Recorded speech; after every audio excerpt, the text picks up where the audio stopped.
by the way, some of you don't know, he was my former professor more than 30 years ago. So I took class. I was an undergraduate student at St. Thomas University in Miami, Florida. I came from Spain as part of a exchange program with El Escorial in Madrid. So I spent 2 years in Spain and 2 years in Miami, Florida. And when I met Dr. Holland, he not only was one of my best professors, but then over the years, he became my mentor and my friend. And I'm so grateful that he is joining us. He's going to talk about ecological spirituality from a Catholic perspective. He was actually, I have to share some anecdotes just to put it in the right context. But when I was a student at St. Thomas University, he was one of the very first people that talk about ecological crisis and global warming in the 1980s. So he was already addressing these problems when most people were silent about it. And I have visited him in his home in Miami and also in other parts of Florida where he used to live. And he even ran electricity with solar panels, the swimming pool running with solar panels. So I can tell you that when he's talking, he's not talking from the head. He's talking from the heart and from his whole being. And he's truly embodying the greening principles that we are talking about today. So I could go on and on and on and tell so many things about Dr. Joe Holland, but the book that he was mentioning in my other class is this one, The Postmodern Ecological Spirituality. And here he addressed the Catholic Christian hope from a dawn of a postmodern ecological civilization. So he had also his own publishing company, Packing in Terrorist Press, and he had how many books have you published? Do you remember how many books have you published in your life? 18. 18. I said So there are a long many series of cures for insomnia. exactly. So many books and articles, but I'm pretty sure he will be talking from the heart and his beautiful mind today. So with no further ado, let me introduce you to Dr. Holland, and we will open the discussion after maybe 35, 40 minutes after his presentation. Okay, thank you very much, Chris. Well, it's an honor to be here and to be with Chris here. It was a wonderful student, yeah, many years ago, yeah, and his beautiful wife and beautiful family. It's just an honor indeed.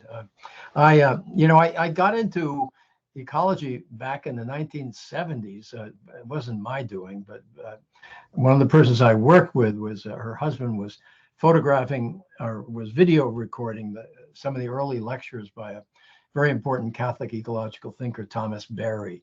And so I stumbled on that then back in the 70s. He hadn't even published any books at that point about it, but we had, I believe it or not, mimeograph copies of these essays he was writing. And also I wound up being a ghostwriter for the Catholic bishops in 1976 for a pastoral letter that they wrote in Appalachia, and it was titled, "This Land is Home to Me." And it was mostly concerned with economic justice, but you couldn't be and learning from people in Appalachia without also talking about nature. And so I began to get into it there as well. And then 20 years later, we did another one called "At Home in the Web of Life." So those are two things I ghost wrote for the Catholic bishops of Appalachia, but they were an ecological perspective. And then recently published in 2017, that book that Chris held up. And I'll talk from this evening somewhat from that book about ecological spirituality and contextualize that. But I thought first I would, since this is from a Catholic perspective, and the class this morning was from an evangelical perspective, I'd say a little bit about the Catholic tradition in regard to ecology, science, nature, and so on and so on. It has many strengths and also has many weaknesses. I just want to describe it. There is a powerful Catholic intellectual tradition, which has been sort of pushed to the margins in the modern world, because I must say that in the Catholic intellectual tradition, this is a philosophy and religion club, right? So theology and philosophy go together hand in glove. They're seen as inseparable. Indeed, the New Testament is really draws very much on Greek philosophy of its times. I won't get into it at this point, but that's nothing new. The idea that the Bible stands on its own and in the religious tradition has no philosophical mediation is just erroneous. You can't do that. Everything has some kind of philosophical mediation that whoever reads the Bible reads it through some philosophical lens. I think it was Nietzsche that once said, people don't realize it, but they're spouting the ideas of long dead philosophers and their strong opinions, and they don't even know their names, you know. So these these lenses, philosophical lenses, affect who we are. For the first 1,000 years of Christianity, this very strong influence was from Plato, the Platonic tradition. Something that later was called Neoplatonism out of Alexandria, in which a spiritual mystical tradition was added to Platonism, and it was later called Neoplatonism. It became very central to Christian monasticism in the Eastern churches and the Western church, both of which at that time were Catholic. And for 1,000 years, over 1,000 years, that was very powerful. I think that really caused a lot of problems for Christianity. I don't think Jesus was a Platonist. He'd probably never heard of him. But so that was another addition on later. Jesus would have been someone from Galilee, a very poor rural area. He came from tribal traditions, the Jewish tribes. He would be much like the indigenous people of today, I think, Jesus, under the control and domination of the Roman Empire. And he probably knew Greek. He maybe knew some of that thinking. Certainly Paul, the Apostle Paul, his letters show the reflection of Stoic philosophy. And the Gospel of John, and the beginning was the Word. Well, the Logos tradition comes from Heraclitus, and that comes through Plato and Aristotle and Socrates, down through the Stoics and into Hellenic and Roman philosophy as well. And so obviously they were schooled in those philosophical traditions, and that's reflected in the New Testament itself. But Christianity was very much influenced by Platonism. I think that really hurt it in its ecological consciousness. Wes Granberg this morning was talking about a famous essay by Lynn White, written, I guess, at the beginning of the 1980s, in which he put the blame for the ecological crisis on Christianity. And I was saying to Wes this morning, I don't think you can blame Christianity or the teachings of Jesus or the early church for it, but I do think you can blame Western European and North American Christianity for it. Yes, their interpretation of it, would not be the really foundational interpretation. Something very different happened in the Western tradition. Of course, there are many good things about the West, and all traditions are complex, and I'll get into that. They're primarily due to Platonism and then extrapolation from that. A very great alienation from nature and even a hostility to nature came into Western spirituality. So, but with regard to the Catholic intellectual tradition with its pros and cons, it's an alternative that has been there and very powerful until the birth of the modern world, which it's founded in an appropriation of the philosophically founded, not on the biblical side, but on the philosophical side. And I'll only talk about that for the moment. On the philosophical side, in Aristotle, and that was quite a thing. It happened in the Middle Ages, that it began to displace the Platonic tradition and push it aside and bring up this other figure. And I think Aristotle had a lot of problems and that we would have to disagree with, but they are not essential to his method. That's what I would argue. For example, he thought that certain tribal peoples were subhuman and could be enslaved. Now, Aristotle himself came from a barbarian tribe. He was not a Greek, he was a Macedonian, and the Macedonians thought the Greeks thought Macedonians were barbarians. They weren't civilized, they thought, like the other tribes. So he had a very different origin, but the Greeks used to hunt further to the north among the Slavic peoples. They would do hunting, like for animals, they would hunt for humans who they would capture from the Slavic tribes, blonde, blue-eyed people, and bring them down. And many of them, by the way, it was a great Mediterranean transit of selling them over in Africa, as well as over in the Arabian Peninsula, particularly women. But the Slavic tribes, and that's where we get the word slave from. Slavic, slave, that's where it comes from the Greek tradition. So he was absolutely wrong that he thought that the Slavic tribes were subhuman because he didn't think they were rational. He thought you had to live in a city that would, if you lived in a city, you were civilized, from the Latin word civitas, city. If you weren't city people, then you couldn't be really fully intelligent. He also had an argument well, a second argument. Also, secondly, he thought women were subhuman. Well, there was nothing unusual about that in the Greek world at the time. It was not in the Mediterranean world. It was patriarchy. It was very strong, but he simply appropriated it. Interestingly, Plato didn't have that, but that's because Plato thought we weren't really our bodies. You could be imprisoned in a male soul or a female soul, and you wanted to get out of that, but your soul didn't have any gender. So he was, whichever side you were in it, you still, the souls were equal, but he certainly didn't believe the bodies were equal. And that would be another story. Anyway, Aristotle has these two errors about women and slavery, and they're wrong. But he had an interesting second argument why the Slavic tribes were inferior, because he said among those barbarians, the women and men are equal. Well, we know the women are subhuman. And if the men see themselves as equal to the women, the barbarian women, well, they must be subhuman too, the barbarian men. That was absurd. And still today, there's great equality among tribal peoples, I think. That's a very important resource to go back to. He was wrong about that. But his methodology, I would like to say, is for Aristotle, whereas Plato wanted to escape the material world, escape from nature in your mind, and then finally escape it in death. If you were a philosopher, get up to the heavens. The Neoplatonists put another spin on that. You would have a mystical experience, and if you had mysticism, this mystical experience, divine, then you would be saved. And by the way, that's what Christianity took over. Plato thought the soul we are our soul, and we just have to be imprisoned in this body. It was not us. And we still hear Christian preachers talking about saving souls and going to heaven. And we have to be saved because of the fall of Adam and Eve.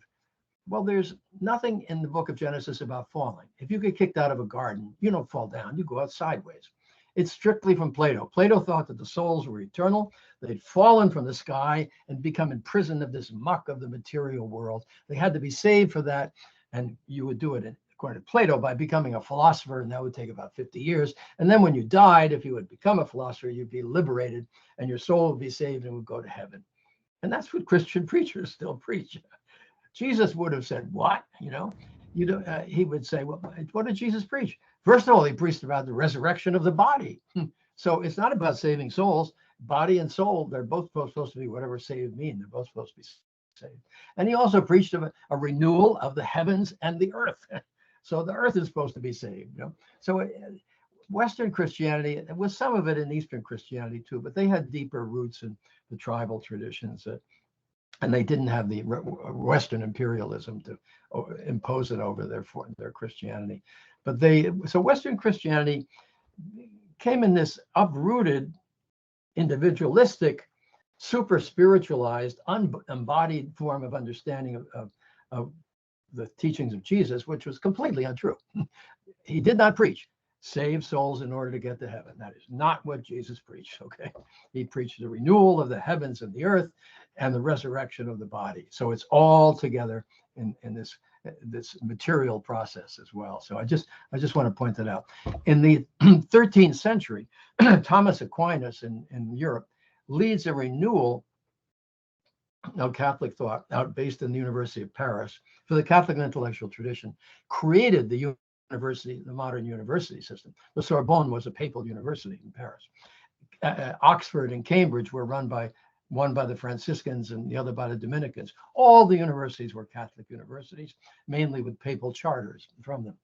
They were privatized in many of the cases in the Protestant Reformation, and then after the Enlightenment and the triumph of liberalism, they were largely secularized. But that's where they came from. And there are 200 Catholic universities in the United States, or schools of higher education, and there's thousands of them are all around the world. So it's still a major university tradition. Unfortunately, it's collapsing into the present crisis of the modern university system, which is a problem. But I hope that in the future, we can see a renewal of the Catholic intellectual tradition around ecology, and these Catholic institutions can begin to play a major voice in the global intellectual life of the global intelligentsia again, because the intellectuals are also the dominant form of the intellectual life is still uprooted. That's a different story. I won't get into that just yet.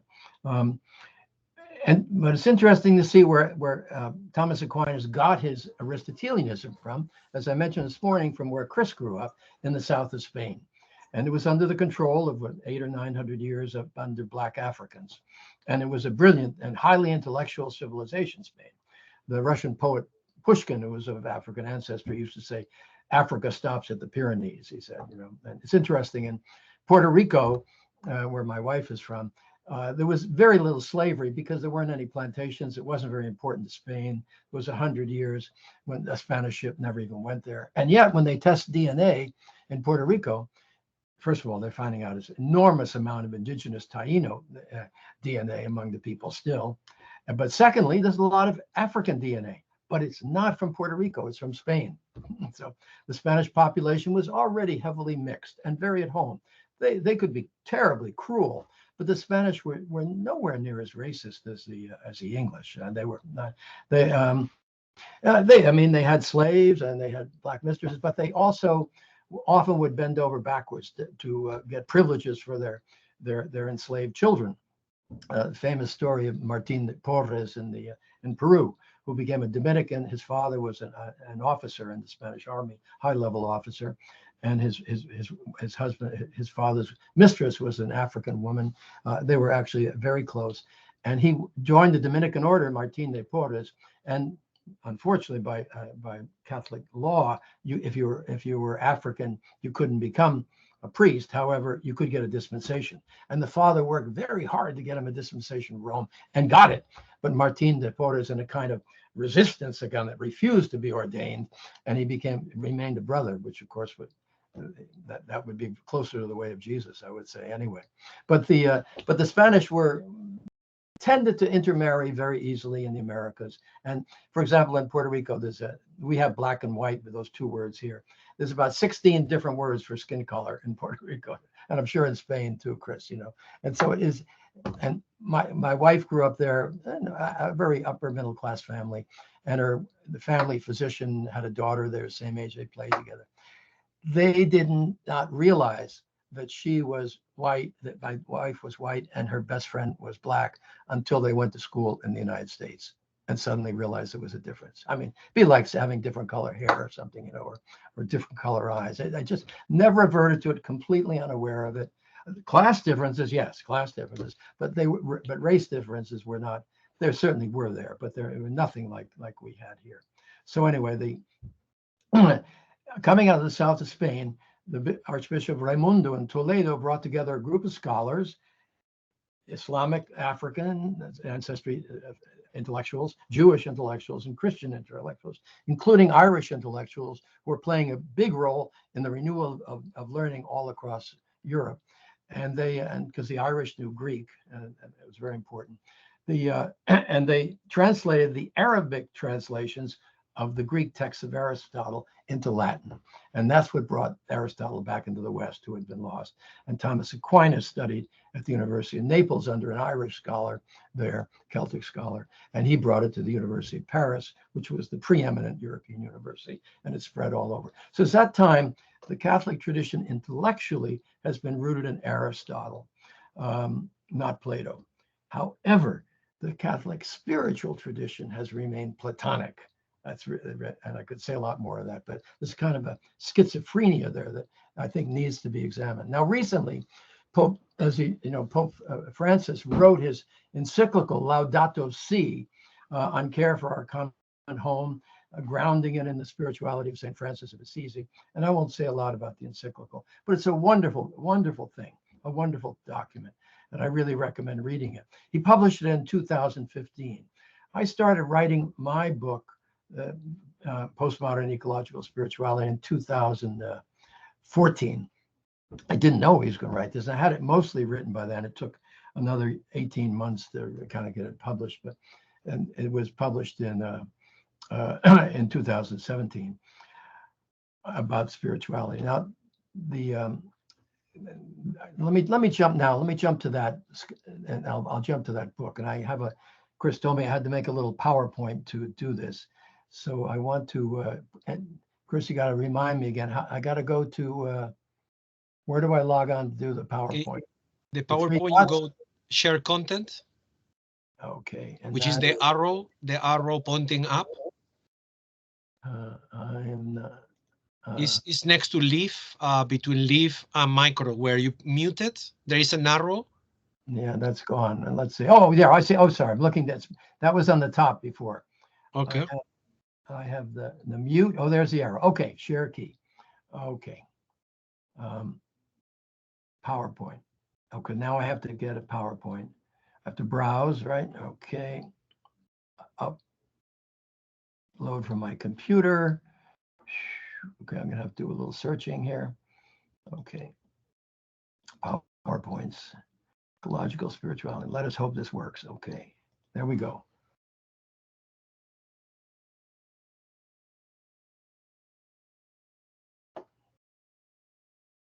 Okay, there. No notes. Can I get rid of that and make it bigger? No notes? No. Okay. Well, we'll stay with that. Can you all read that? Good. All right. Great. Now I want to go to the. There's a man. Oops. You know what? I got out of it. Did I lose it? Can you still see it? I got to go up. Can you still see it? No. Oh, okay. We're gonna have to go back. I have to share it again. I just tried to change the page. That's all.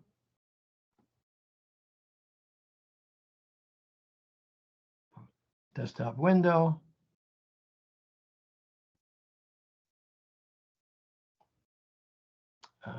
No, it's not showing it. Let me start again. I guess I'm gonna have to dig it out again. Excuse me. Close share key. Share. PowerPoint. It says no desktop window. I guess that. Window. Here it is. Here. Share. Okay. All right. Now I want to. No, that's the wrong one. Oh my goodness.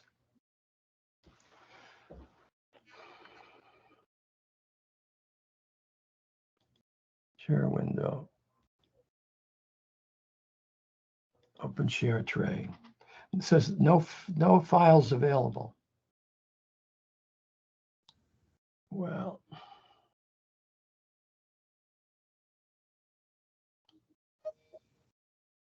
yeah, because the one that you just posted first, it was fine, but the moment that you click on it, it changed it, it moved it, removed it. Oh yeah, I went.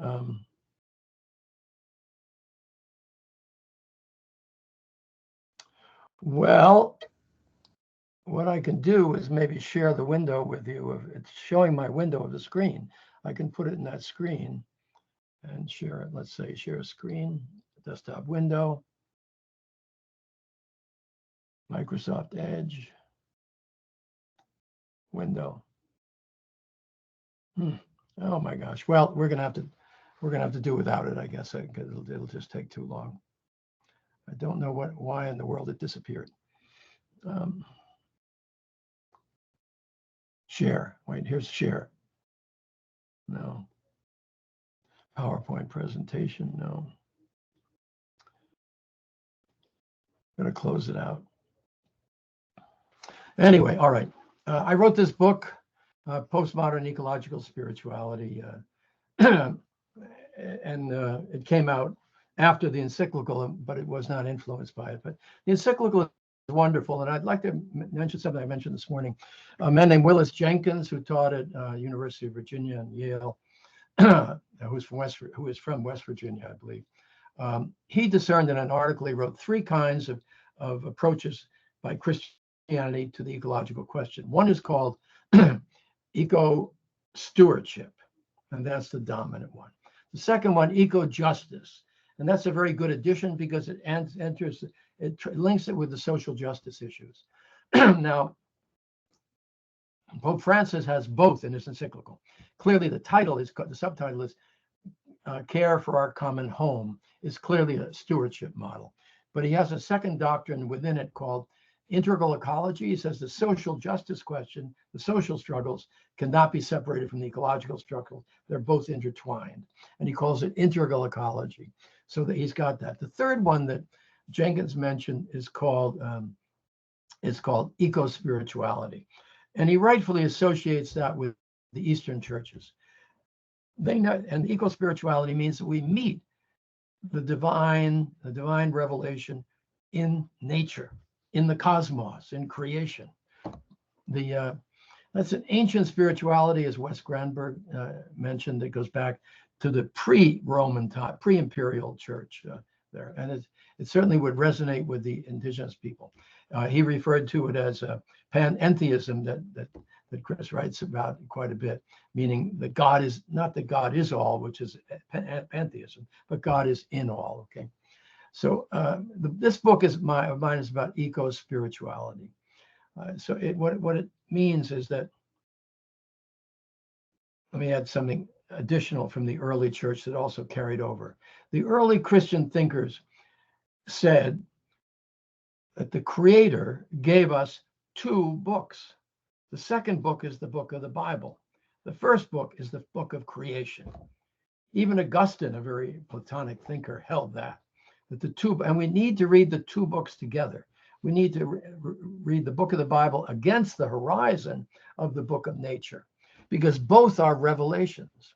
So we might call the book of nature the first and foundational revelation of the Creator. Now, if Adam and Eve weren't, it's a mythological story, but it's a story that tells a great deal of truth.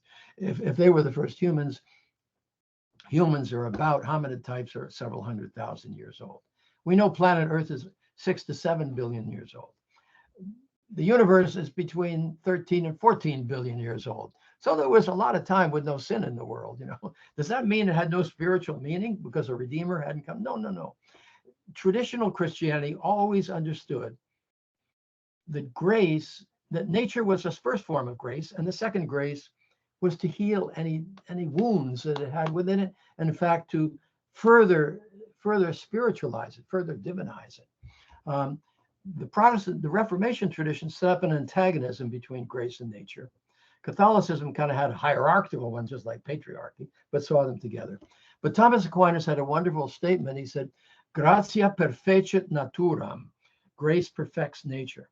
And Pope John Paul II had a wonderful translation of that. He said, grace fulfills nature.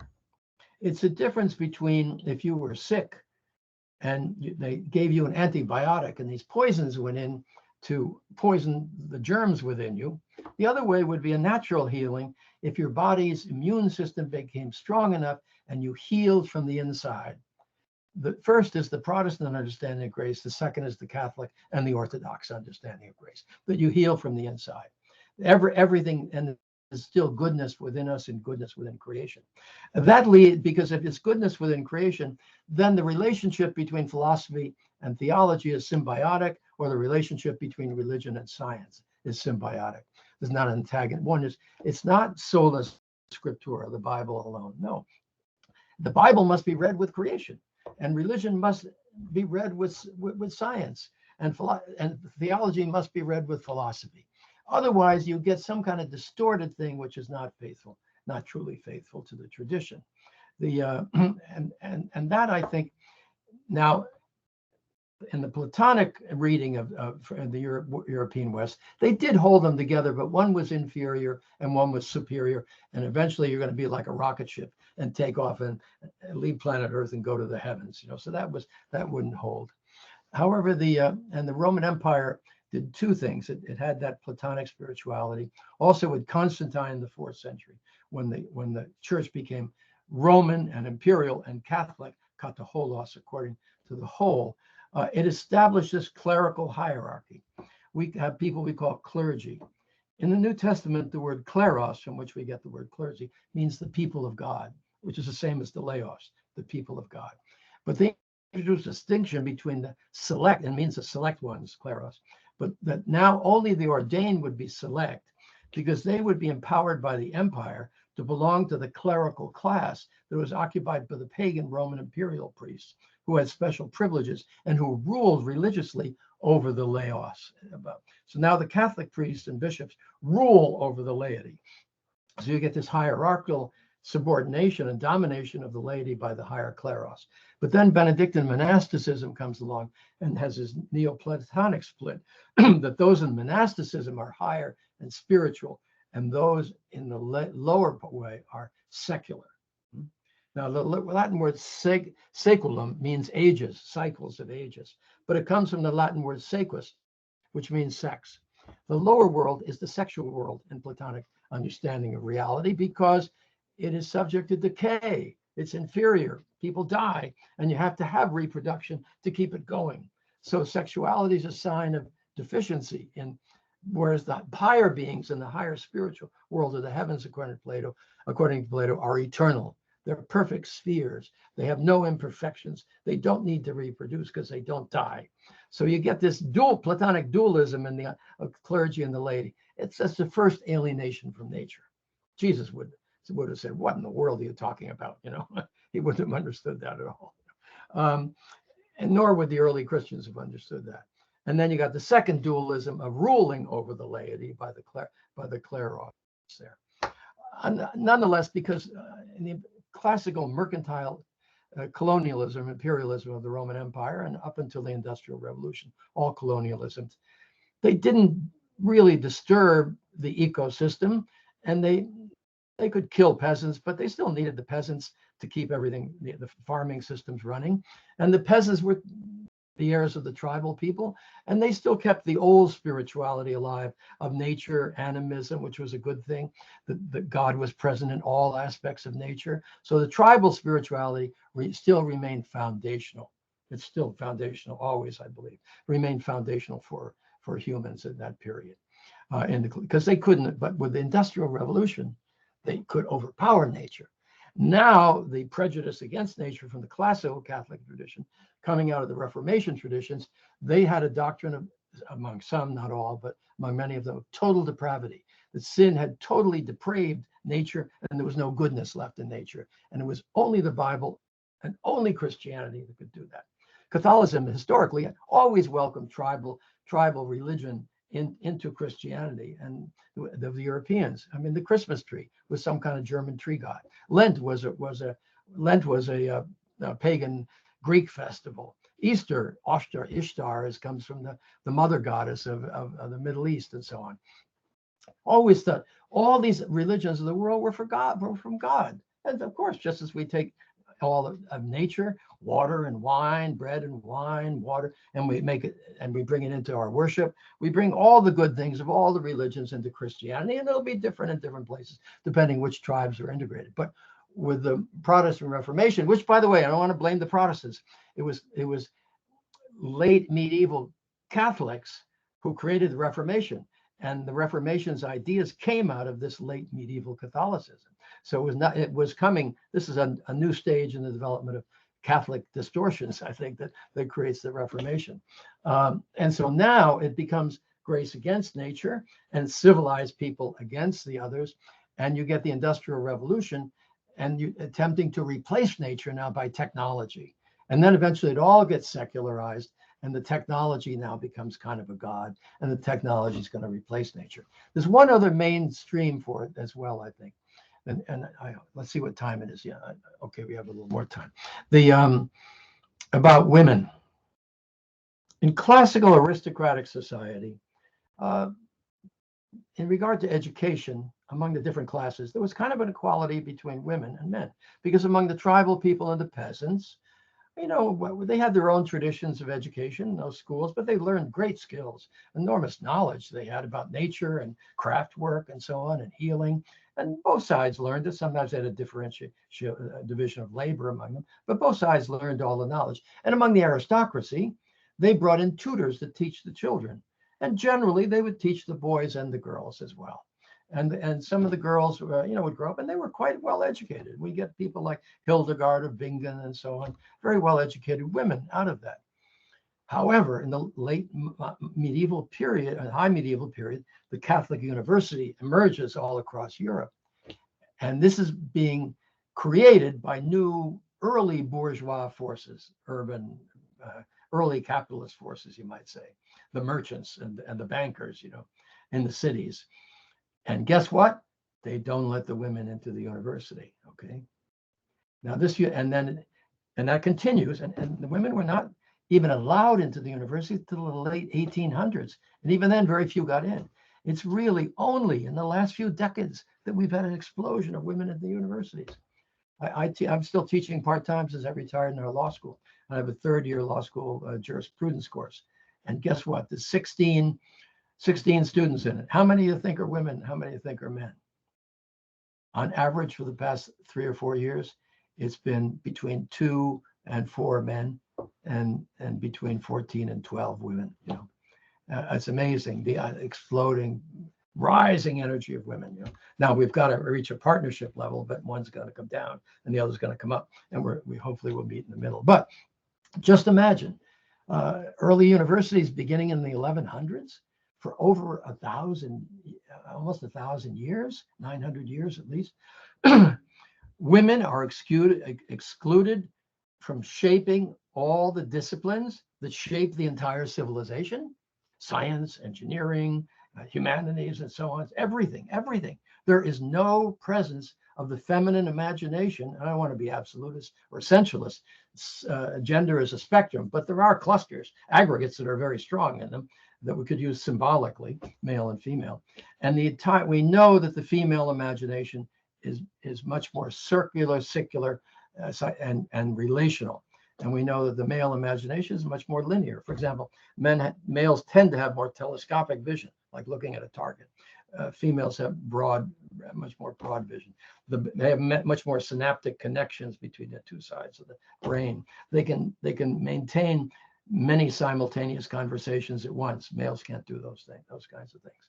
So they're the different skills that are complementary between them. But one is excluded. If you take the Chinese yin-yang symbol of the harmony of the opposites, and you exclude one, you have this incredibly powerful, incredibly sophisticated techno-scientific drive, but it's one-sided, and it's distorted, and it's destructive. Not because it comes from the imagination, but comes from the masculine imagination, but because it comes from the masculine imagination alone. And that's true of Western religion, in which males have until recently predominated over.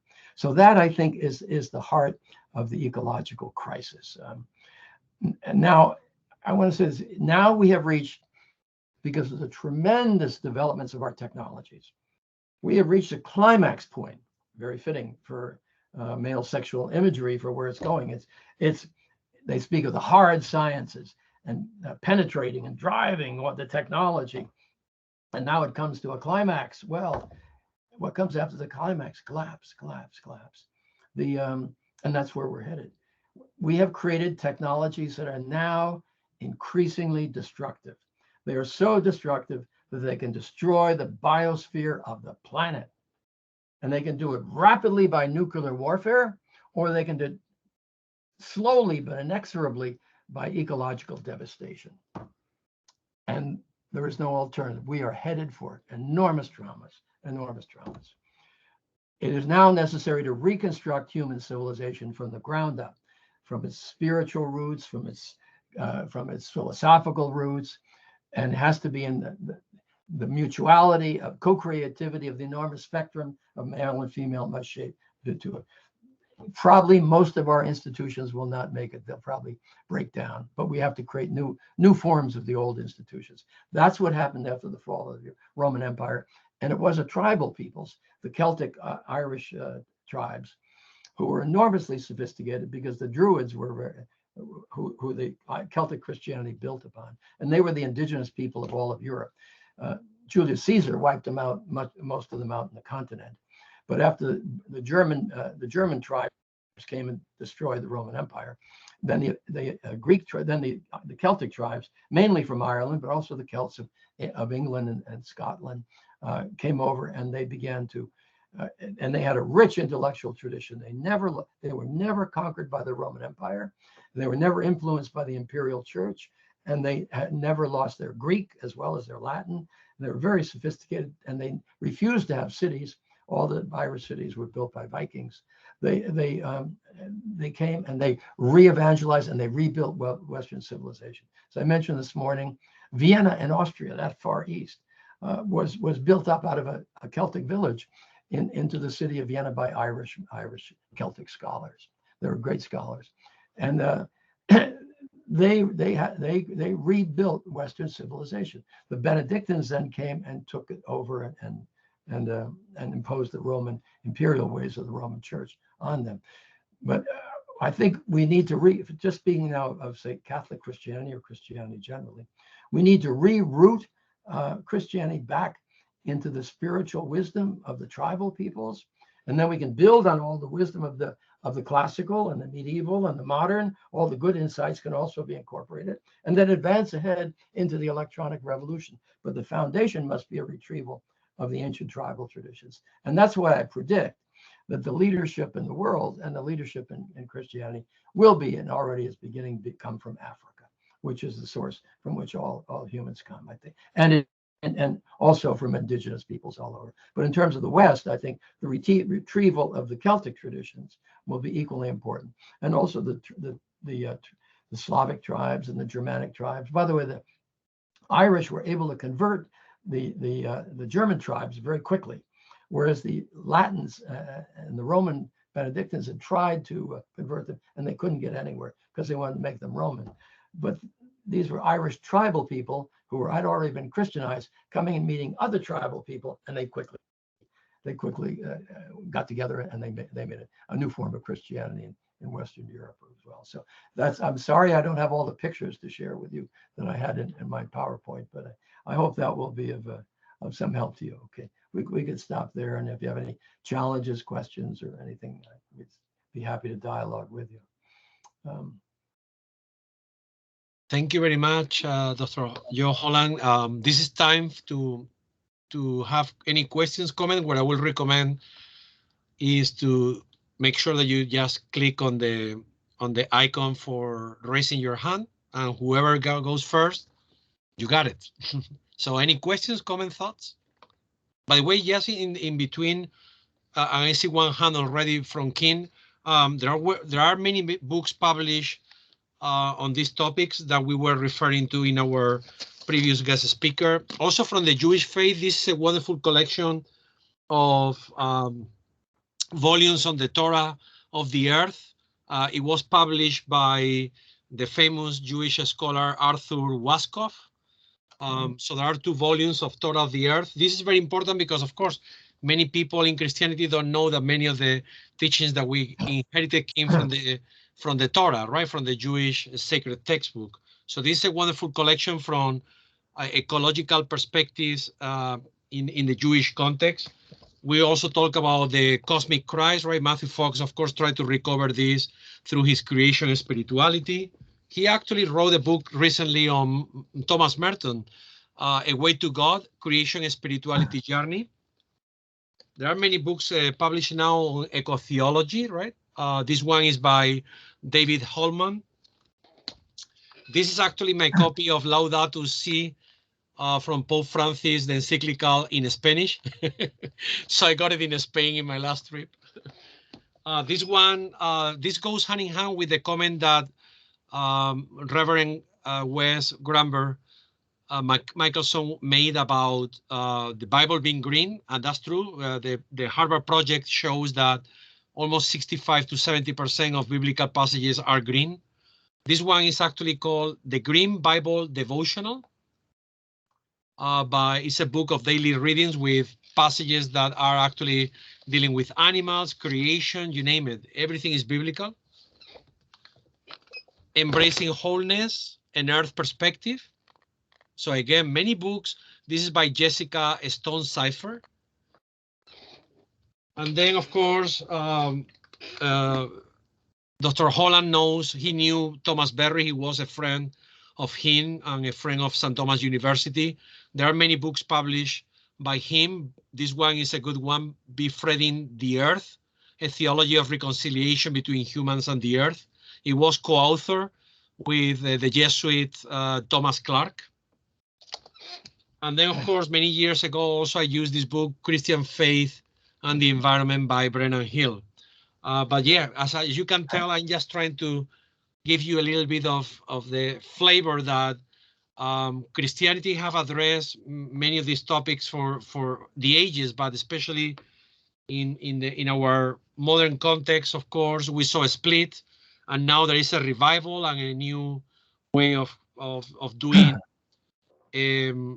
eco thinking, especially through ecofeminists and others. But I see the first hand I saw was coming from Kim. So we need more voices from women. And here we have one that is now working at Harvard and is one of our bright former students in our department. So please go ahead. Wonderful. Hi, Dr. Holland. Can you guys hear me okay? Yes, I hear you fine, Kim. Okay, first I want to say thank you so much for sharing with us. And I really appreciate the immense amount of knowledge that you have regarding everything that you spoke about, which to me was very multi-layered. One thing I would like to touch on, you mentioned about this being built from the ground up. And what I hear you saying is that even like the university system, not just the university system, but it sounds to me that you're saying many systems, because we live in a world of systems. And to be built up from the ground up, we must go back to these ancient tribal traditions and pull from their knowledge, their wisdom, in order for that to happen. Is that correct? Am I interpreting what you're saying correctly? Correct. Yes, correct. Yes.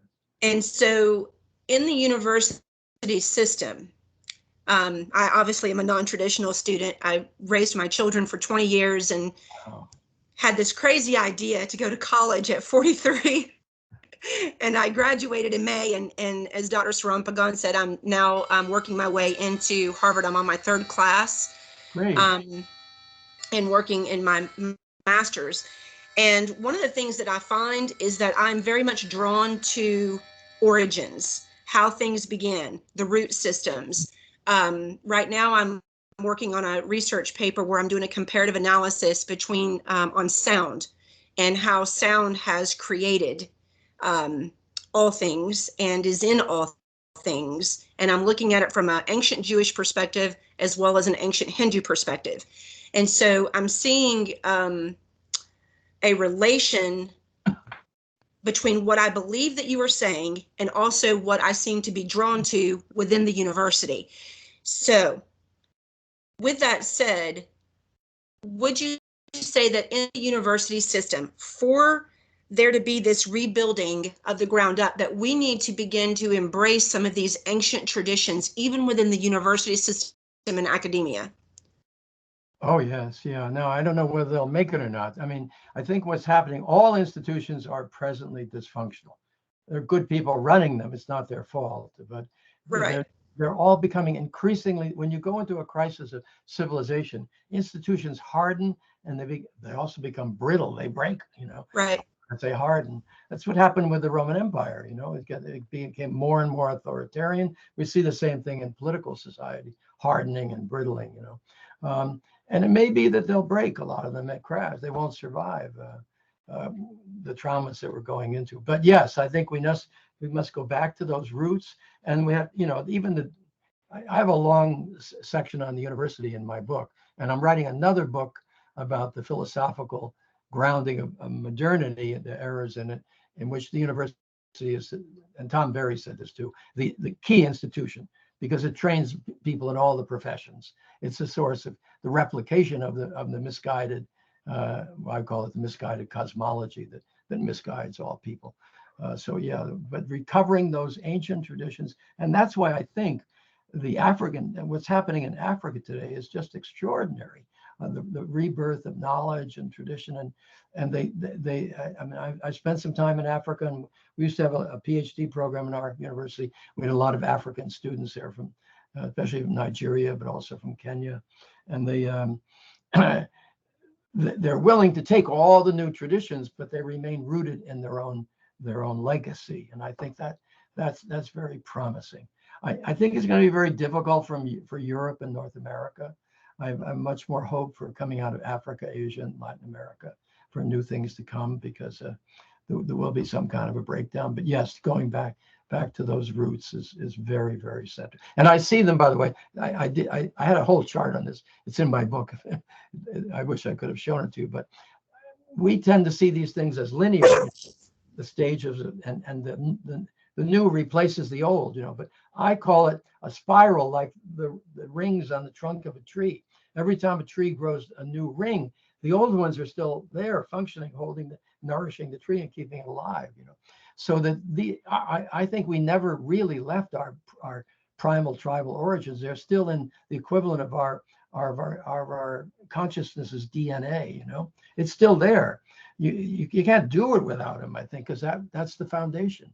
I mean, if you lose that foundation, then the tree is going to crash, and that's what's happening. Yeah. So I see those as the foundation. Tom Berry would call it the foundational revelation, to which we must go back and drink from. Yeah. And that comes in. Yeah. Okay. I just wanted to mention to Chris that Art Waskow is a dear old friend, and we were co-editors of a journal together. And also, the Brendan Hill has a long chapter in his book on the first Appalachian pastoral letter that I go through. Yeah. Okay. Thank you. So yeah, I think Steve Parker was raising also his hand. So please go ahead. Hi, Dr. Holland. Thank you very much. This is just a quick comment. I'm having some microphone problems here. Sure. And a very serious question. The comment is just to say that we're recording this. We're planning to post it on YouTube. So if anybody is very bashful or shy or wanted by the FBI or whatever, we'll make other plans in that. My serious question here is, when Dr. Fagan was your student, is that where he learned to be such a tough grader? I'm sorry, I couldn't make that call. When who? Oh, is that where he learned to be a tough grader? I got it now. Okay. Just joking. We love him. Thank you very much, Dr. Holland. I really appreciate it. Microphone off of here because I must be asking too.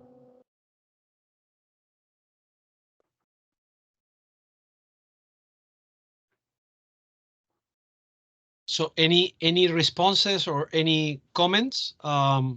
We have a little bit of time left. It's 6 p.m., so we have a few more minutes. While we're waiting, Chris, I will send you the PowerPoint, and maybe you could share it with people, huh? Yeah, we can actually post it in our website. We have in Teams, we have our own page. So if you send it to me later on, I can put it there.